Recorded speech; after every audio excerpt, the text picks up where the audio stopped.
Ronald Souza Nascimento é meu nome. Eu pertenço ao escritório Souza Cariri, que é um escritório canalizado, um escritório especializado na advocacia bancária. Trabalho juntamente com o Dr. Gildo Henrique Cariri, que ele faz parte da Comissão de Direito Bancário da OAB, MG. Bom, dando prosseguimento ao meu trabalho, já estamos na dica número 4, né? E a dica número 4 eu coloquei como tema, né? Como título, ação de revisão de contrato bancário, ou ação revisional, é o caminho seguro para chegar a um acordo, né? Quando eu falo acordo ou acordos em relação aos contratos bancários, contratos de financiamentos, as operações de crédito como cheque especial, cartão de crédito, né? E o acordo ou os acordos é junto às entidades financeiras como os bancos, as cooperativas de créditos, as empresas de factoring, enfim, né? Evidentemente que essa dedução ela foi extraída ao longo da minha trajetória na advocacia bancária, defendendo os consumidores, é lógico, né? É uma trajetória de 16 anos, quase duas décadas, né? E nessa oportunidade eu quero acentuar 3 fortes argumentos, né? 3 dialéticas que apontam, que sinalizam que sim, que uma ação de revisão de contrato bancário, uma ação revisional, ela é o caminho seguro para chegar a uma ótima negociação, uma ótima tratativa em relação ao banco. É óbvio que podem existir outros fortes argumentos que vão culminar na mesma ilação, né, na mesma dedução. Todavia, contextualizando esses 3 motivos que eu vou aqui levantar, já são mais que suficientes para essa ratificação que estou colocando nesse áudio. Bom, a primeira explicação é a teoria do dano eficiente, né? O que seria essa teoria do dano eficiente? Bom, milhões e milhões de contratos bancários, nas suas diversas modalidades, como cheque especial, cartão de crédito, financiamentos imobiliários, financiamentos de veículos, né, empréstimos, né? Esses contratos eles estão recheados, né, estão repletos de encargos abusivos, como a capitalização de juros, a comissão de permanência, a alta percentualidade dos juros remuneratórios, né? Em outras palavras, contratos com taxas de juros superiores a 12%, né? Então, para os donos dos bancos, né, os banqueiros já sabem, né, que é um número muito raso, né, muito insignificante de consumidores que vão buscar a intervenção, consumidores que estão vinculados a esses contratos, que vão buscar a intervenção do Poder Judiciário, objetivando equilibrar os seus contratos bancários. Quando eu falo um número insignificante, talvez nem 1% dos consumidores que estão vinculados a esses contratos bancários buscam na justiça equilibrar os seus contratos bancários. Então essas grandes potências como Banco Bradesco, Santander, o antigo Banco Real, né? O Banco Itaú, o Banco Brasil, ano após ano, estão batendo recordes em relação aos seus faturamentos. Então vamos pegar como exemplo o Banco Bradesco, né? Durante uma faixa de período, né? Um período de 10 anos, esse banco consolidou 10 milhões de contratos bancários. Nas suas diversas modalidades, cheque especial, cartão de crédito, financiamentos de veículos, financiamentos imobiliários, enfim. Como apenas 1% dos consumidores vinculados a esses contratos bancários buscaram a intervenção da justiça, portanto, 1% de 10 milhões é 100 mil. Portanto, 100 mil, nesse contexto, é um número raso, né? Um número ínfimo, né? Um número módico de consumidores que buscaram a intervenção da justiça. Portanto, é muito mais interessante para o dono do banco, o banqueiro, ou então, sei lá, o Grupo Bradesco, sob uma visão econômica, né, sob uma visão capitalista, né, e há que se ressaltar que o superfaturamento do banco em cada contrato bancário é uma prova incontestável do verdadeiro capitalismo selvagem, né? Então é muito mais interessante para, nesse exemplo, o dono do banco, manter nesses 10 milhões de contratos bancários que foram consolidados nesse período de 10 anos, manter essas condições abusivas, né, os encargos abusivos, como juros capitalizados, juros remuneratórios acima de 12%, esses encargos que vão levar vantagens astronômicas, estratosféricas para os bancos. Então é muito mais interessante para o banco manter essas condições contratuais, ao invés de adequar, né, de ajustar esses 10 milhões de contratos bancários às normas, aos artigos, aos princípios, aos dispositivos do nosso ordenamento jurídico brasileiro. Quando eu me reporto no nosso ordenamento jurídico brasileiro, eu estou me reportando da Lei Especial do Consumidor, que nesse mês estará completando 27 anos, nosso Código Civil, 15 anos, a Lei de Usura, o Decreto 22.626/33, que estará completando 84 anos, que condena juros capitalizados, que condena juros remuneratórios acima de 12%. Nossa lei magna, nossa carta magna, já completou 29 anos, né? Portanto, com efeito, esse pequeno grupo, esse grupo insignificante, que buscou a intervenção da justiça, nesse exemplo citado, 1% de 10 milhões, 100 mil, acaba sendo beneficiado, acaba sendo contemplado, né? Acaba sendo agraciado pela política de acordo, ora construída em cima da teoria do dano eficiente. Então, o consumidor Paulo, que fez parte desse grupo, né? Ele entrou com uma ação de revisão do seu contrato de empréstimo contra o Banco Bradesco, tinha um saldo devedor de 80 mil reais, esse saldo caiu para despencou para 20 mil reais em face de um acordo consolidado com o banco. Maria, que também faz parte desse grupo de 1%, ela entrou com uma ação de revisão do seu contrato de financiamento de veículo, houve uma redução da sua dívida, né, de 55 mil para 25 mil reais. Portanto, o Banco Bradesco, nesses exemplos da Maria, do Paulo, desse pessoal que entrou na justiça contra o banco, né, o banco ele sofre um dano, mas é um dano lucrativo, é um dano eficiente. É até estranho essa colocação, até parece uma colocação meio maluca, né? Dano lucrativo, dano eficiente, o que seria isso, né? Eu vou explicar. O banco, ele recebe um dano em relação a Maria, o Paulo, esse grupo que entrou na justiça, né?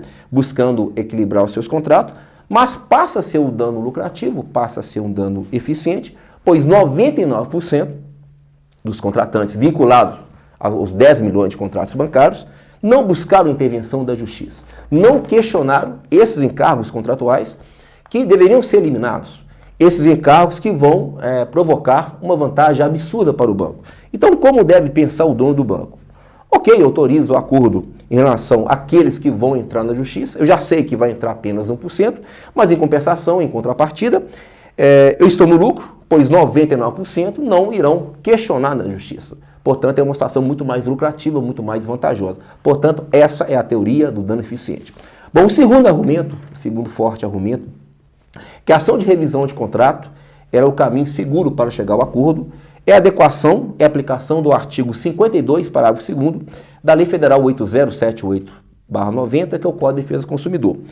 Esse dispositivo, ele faz alusão, né, ele faz referência à liquidação antecipada total ou parcial do débito contratual. Então, eu como consumidor, né, na condição de consumidor, eu tenho um direito líquido e certo, né?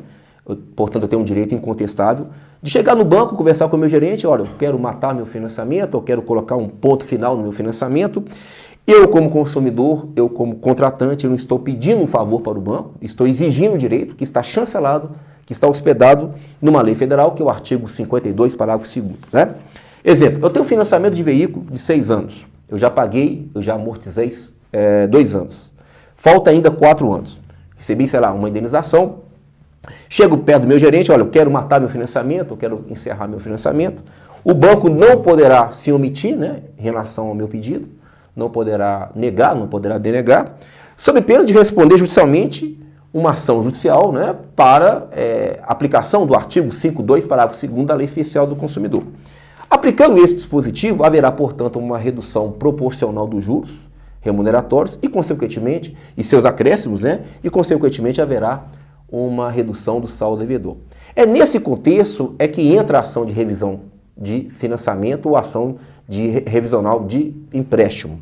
Ocorre que a grande maioria dos consumidores contratantes, 90% ou mais, encontram-se inviabilizados de efetivar, de dar a liquidação antecipada proporcional do seu débito contratual.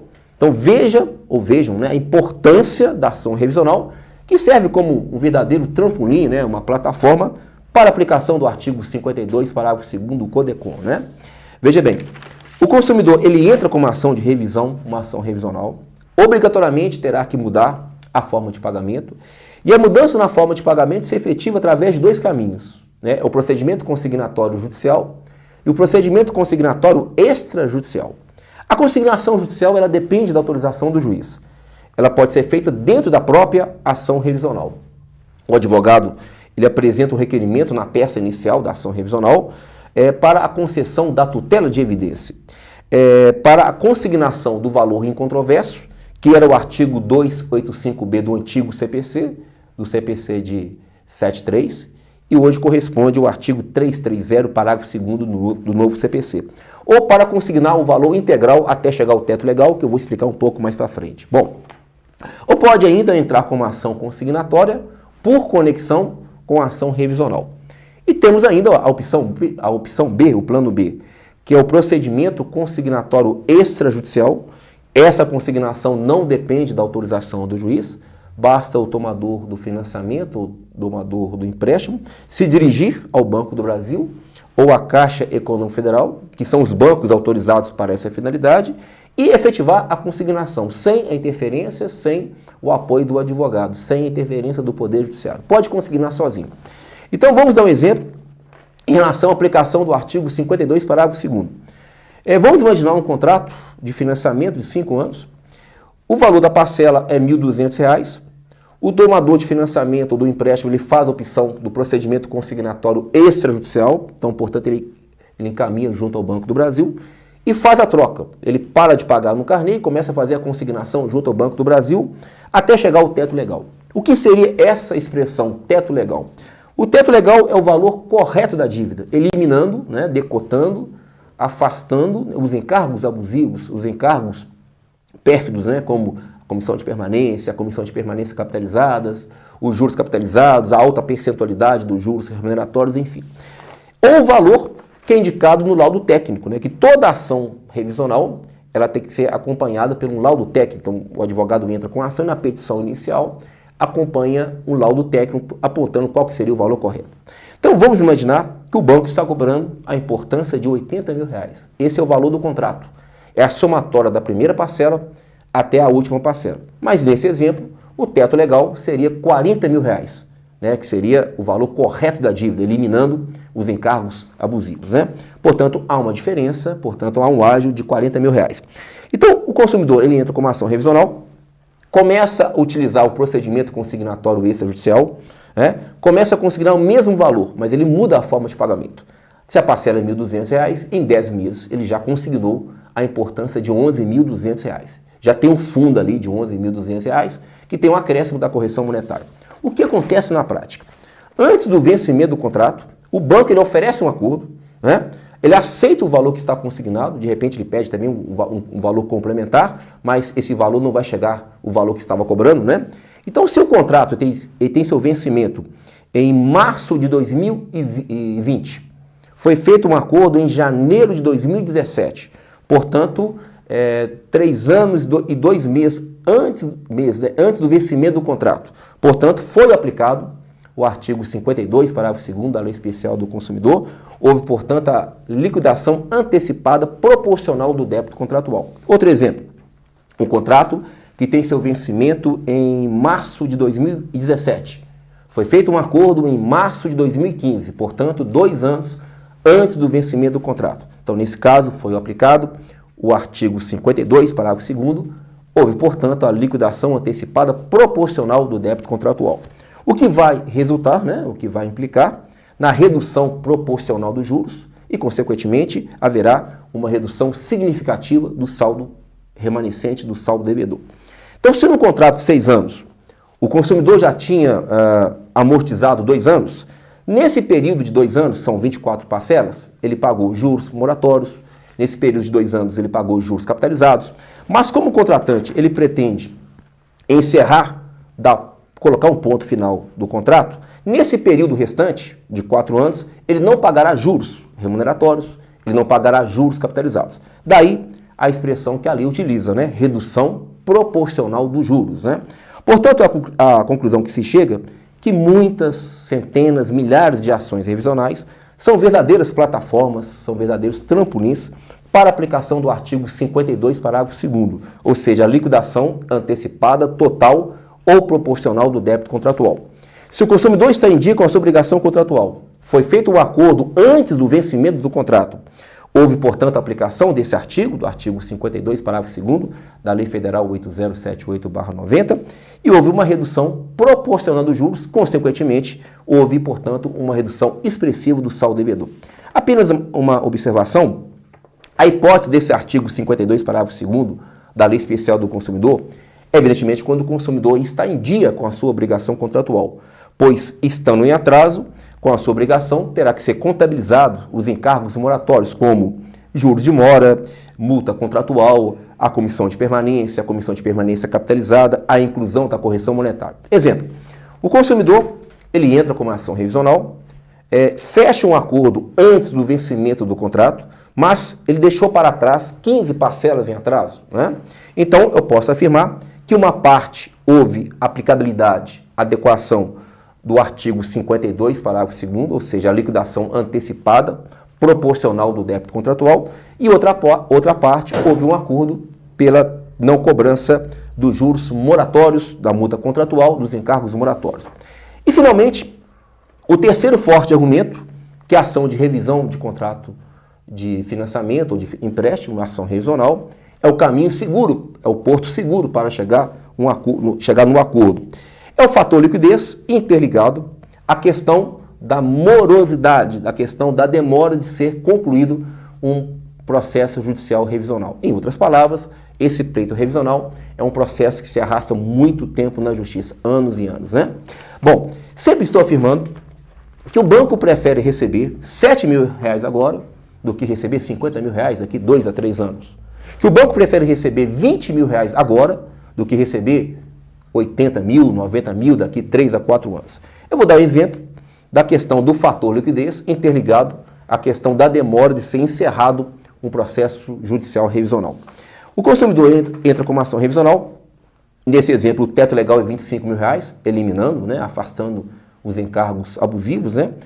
O valor do contrato é R$45.000, que é a somatória da primeira parcela até a última parcela, né? E o consumidor muda a forma de pagamento. Ele para de pagar o carnê bancário e começa a fazer a consignação extrajudicial junto ao Banco do Brasil. No decorrer do processo, ele recebe uma ligação do Departamento de Cobrança e começa aquela fase de negociação. Ele responde ao Departamento de Cobrança: olha, meu amigo, eu entrei com uma ação revisional, estou seguindo a orientação do meu advogado, estou fazendo a consignação extrajudicial.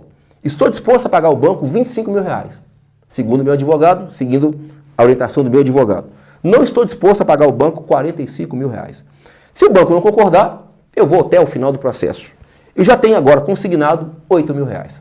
Logo, em face do fator liquidez, o banco aceita aquele valor que o consumidor está oferecendo, R$8.000, ele pega aquele dinheiro e joga no mercado financeiro. E o banco sabe que a morosidade da tramitação de uma ação de revisão de contrato, uma ação de revisão de contrato de financiamento ou contrato de empréstimo. Processo que se arrasta muito tempo na justiça, tem a primeira instância, tem a segunda instância, o processo pode parar em Brasília, através do recurso especial ou através do recurso extraordinário. É cabível ainda uma ação rescisória depois da ação revisional. Poderá ainda o consumidor fatiar o debate judicial da revisão contratual em várias demandas, né? Portanto, é uma demanda, essa discussão da revisão contratual poderá eternizar na justiça. Então o banco, ele nesse exemplo, ele acaba abrindo mão do valor que ele estava cobrando, R$45.000, ele abre mão do valor que o consumidor está disposto a pagar, R$25.000, mas pagar esse valor daqui 2 a 3 anos, ele acaba aceitando o valor que o consumidor está oferecendo, R$8.000. Ele pega aquele dinheiro e joga no mercado financeiro. Mas uma observação, que o fator liquidez também aplica-se quando o consumidor está inadimplente com a sua obrigação contratual. Ele entra com uma ação revisional, o contrato na sua reta final, ou então o contrato já venceu, e deixou para trás 15, 16, 18 parcelas em atraso. Mesmo exemplo, entra com uma ação de revisão de contrato. No decorrer do processo, o departamento de cobrança do banco começa aquela fase de negociação. Ele fala: olha, eu entrei com a ação revisional, estou sendo orientado pelo advogado, parei de pagar no carnê, estou fazendo a consignação extrajudicial. Minha dívida, o valor correto, segundo meu advogado, é R$20.000. O banco está me cobrando R$50.000, não concordo com esse valor. E se o banco não aceitar, eu vou até o final do processo. Eu já tenho aqui R$5.000. Então, eu faço o fator liquidez. O banco, ele pega aqueles R$5.000, ele faz a aplicação daquele dinheiro no mercado financeiro. E sabe que uma ação judicial, volta a repetir, demora muito tempo, um processo que se arrasta muito tempo na justiça, primeira instância, segunda instância. O processo pode desaguar junto aos tribunais superiores, STJ, STF, através do recurso especial, do recurso extraordinário.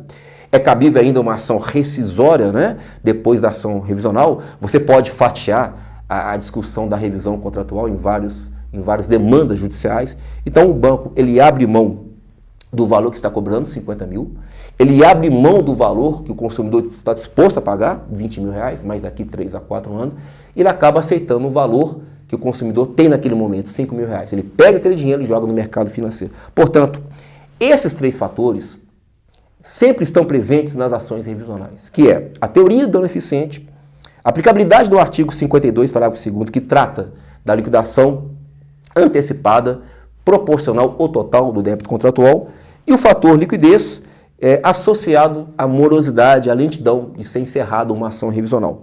Portanto, eu deixo aqui consignado um abraço para todas as pessoas e até a próxima dica. Obrigado.